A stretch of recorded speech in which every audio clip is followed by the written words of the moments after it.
Oh, hey there! It's me, Kayvon, by far the most famous and influential half-Persian comedian in the world. I come from a Muslim immigrant family, and if you're wondering about these black circles under my eyes, no, I'm not tired, I'm just Persian. Since I come from that kind of a background, I need to pick a non-racist candidate for this upcoming election, and we're gonna do that together. Obviously, the media tells us Donald Trump is the racist, so that's gonna be pretty easy. After all, he did call white supremacists fine people, remember? Show the clip.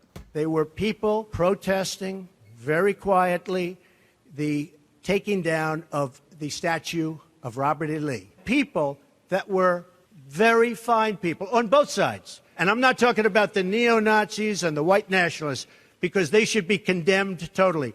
But you had many people in that group other than neo-Nazis and white nationalists, okay? Okay, so that whole fine people thing was a hoax. He denounced white supremacy. Well, that was just a fluke. Remember, in the most recent debate, Trump would not denounce or condemn white supremacy or the KKK. Show that one. Are you willing tonight to condemn white supremacists and militia groups and to say that they need to stand down and not add to the violence in a number of these cities, as we saw in Kenosha and as we've seen in Portland? Sure, Are you I'm willing prepared to do specific? that. All right, if he keeps condemning, we're gonna have to give him a coin like Mario. Eventually he'll get a free life.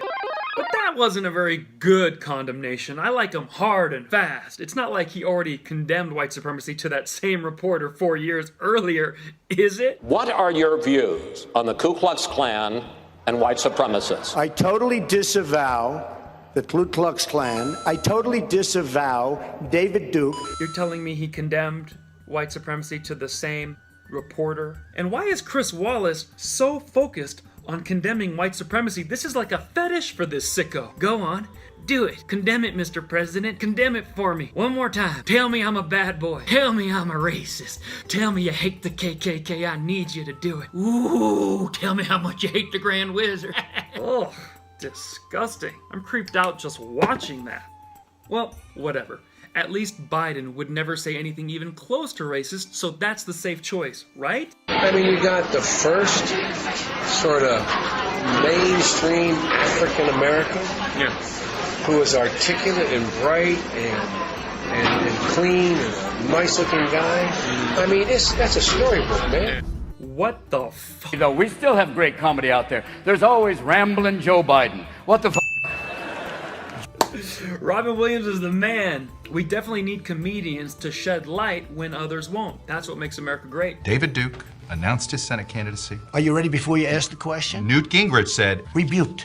Is that okay? Rebuked. "Rebuke." Done. Done. He's run for president twice before, unsuccessfully. He's never before been the front runner. You got more questions, but I tell you, if you have a problem figuring out whether you're for me or Trump, then you ain't black. It don't have nothing to do with Trump. Okay, so why am I being told Trump is the racist and Biden isn't? It appears the media is trying to divide good people on both sides. Well, after just a few of these clips, it got me thinking. I decided to dig up a handful of times Trump condemned white supremacy, and then several times Biden was racist, to show what you never saw. Enjoy my montage. How do you feel about the recent endorsement from David Duke?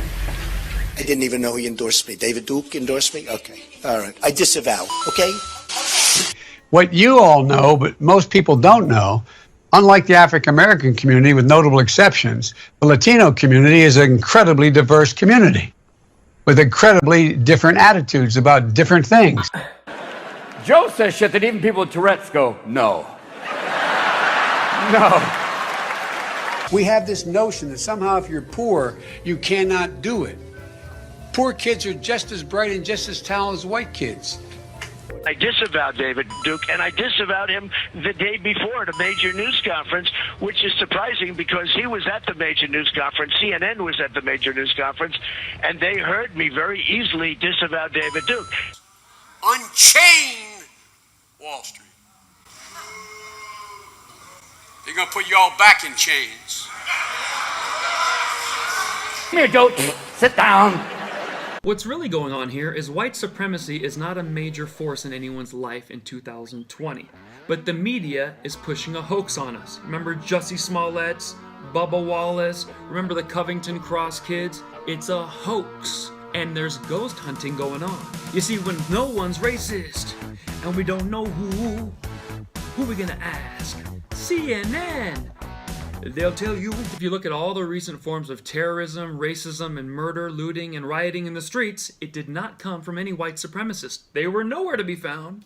And yet BLM and Antifa were everywhere. Right after that, I also disavowed David Duke. When we looked at it and looked at the question, I disavowed David Duke. So I've disavowed David Duke all weekend long on Facebook, on Twitter, and obviously it's never enough. David Duke. David Duke is a bad person who I disavowed on numerous occasions. And because of a corrupt system that exists in Mexico, I voted for a fence. I voted, unlike most Democrats, and some of you won't like it, I voted for 700-mile fence. And you will not like this. And punish American employers who knowingly violate the law when, in fact, they hire illegals. But they're the facts. People are driving across that border with tons, hear me, tons of everything from byproducts from methamphetamine to cocaine to heroin. It's all coming up through corrupt Mexico.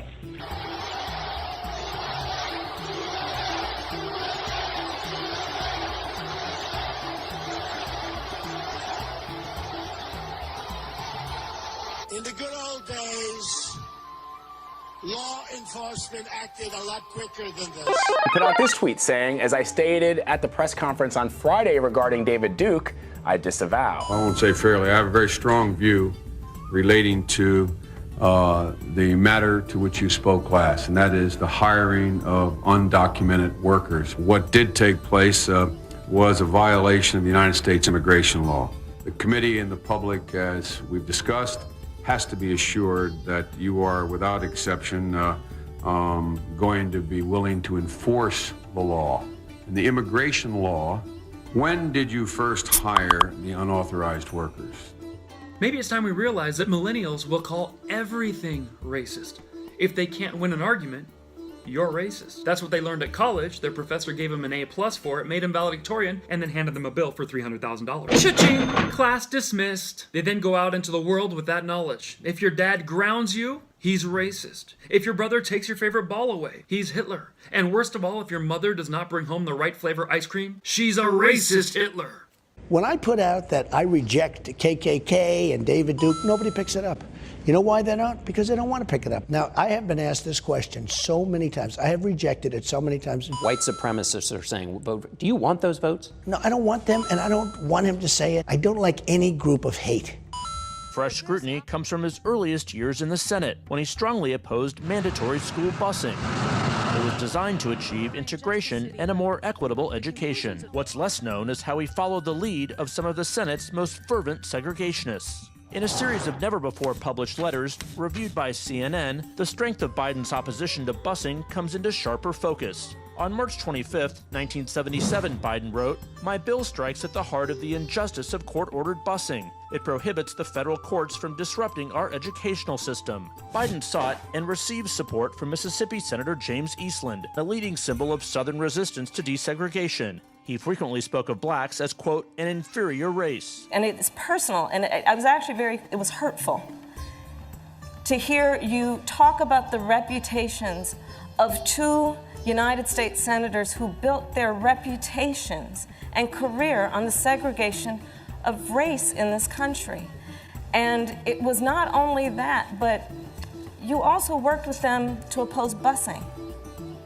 And, you know, there was a little girl in California who was part of the second class to integrate her public schools. And she was bused to school every day. And that little girl was me. Do you agree today that you were wrong to oppose busing in America then? No. To coddle the reputations of segregationists, of people who, if they had their way, I would literally not be standing here as a member of the United States Senate, is, I think, it's misinformed and it's wrong. Does he apologize for that? He's going to have to make that decision. But, you know, let's be very clear that the senators that he is speaking of with such adoration are individuals who made and built their reputation on segregation. the Ku Klux Klan celebrated the election of one of them. So this is a very serious matter. Hate groups are not for me. But I've said this before. The press hates me to say it. They just don't want to pick it up. We are a country that stands united in condemning hate and evil in all of its very ugly forms.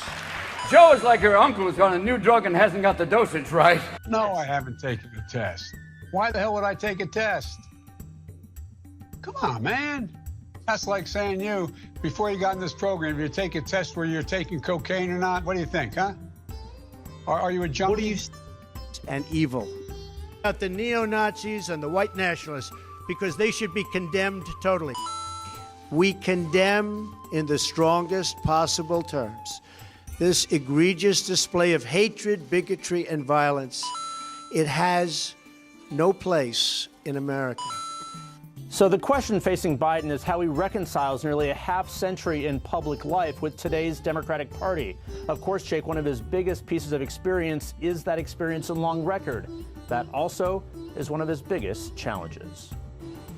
Even call centers, which rushed overseas in the hundreds of thousands. How many times you get the call? I'd like to talk to you about your... Racism is evil.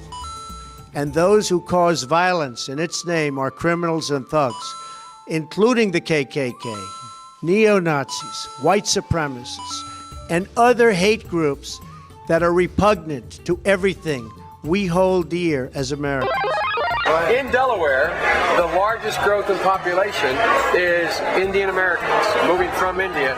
You cannot go to a 7-Eleven or a Dunkin' Donuts unless you have a slight Indian accent. I'm not joking. Oh, gigantic. This reminds me of those lawyer commercials. Have you or someone you've loved been called a racist? Call 1-800-I'm-NO-JOE. 1-800-I'm-NO-Joe Biden. The blinders have been taken off. They've all of a sudden seen a hell of a lot clearer. They're seeing, geez, the reason I was able to stay sequestered in my home is because some black woman was able to stack the grocery shelf. The problems that the Democratic Party's having right now with this Joe Biden guy. You guys got to be able to call it out. You can't let this slide because everybody else sees it, and Trump is going to eat him alive. He's going to eat that guy alive. The guy can barely remember what he's talking about while he's talking. Free from violence, hatred, and fear. We want our country to be a place where every child from every background can grow up free from fear, innocent of hatred. There must be no tolerance for anti-Semitism in America. We must never ignore the vile poison of anti-Semitism or those who spread its venomous creed. He's racist. Here's the deal. Someone's racist, and you don't know who you gonna call? Joe Biden. Yeah, see, he doesn't know what he's talking about when he's talking. And this is not like this. I'm looking at this like a medical condition. In one voice, our nation must condemn racism, bigotry, and white supremacy. Now look at all these photos of Trump with various people of various nationalities trying to improve all their lives. If that's a racist, he's the worst white supremacist I've ever met. You failed, bro. Maybe you're like me and think all this is ridiculous. Maybe nobody is racist. Maybe that's the worst possible argument and you need to work harder in debate. But if you're a millennial who thinks everyone and everything is racist, I encourage you not to vote this election.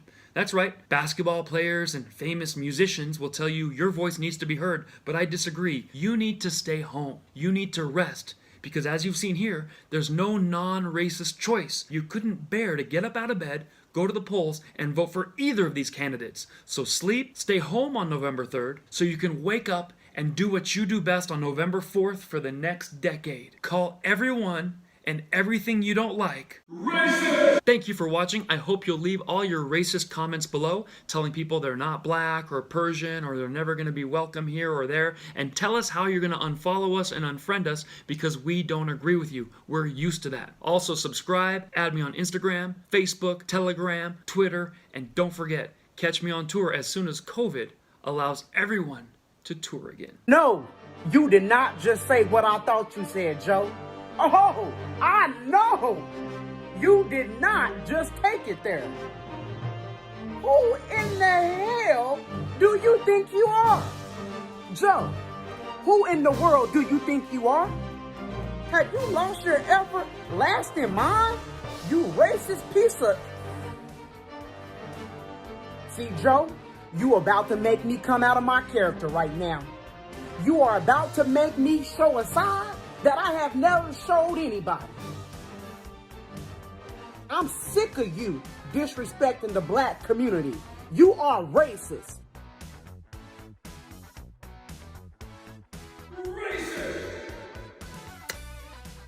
Okay, what the hell is going on here?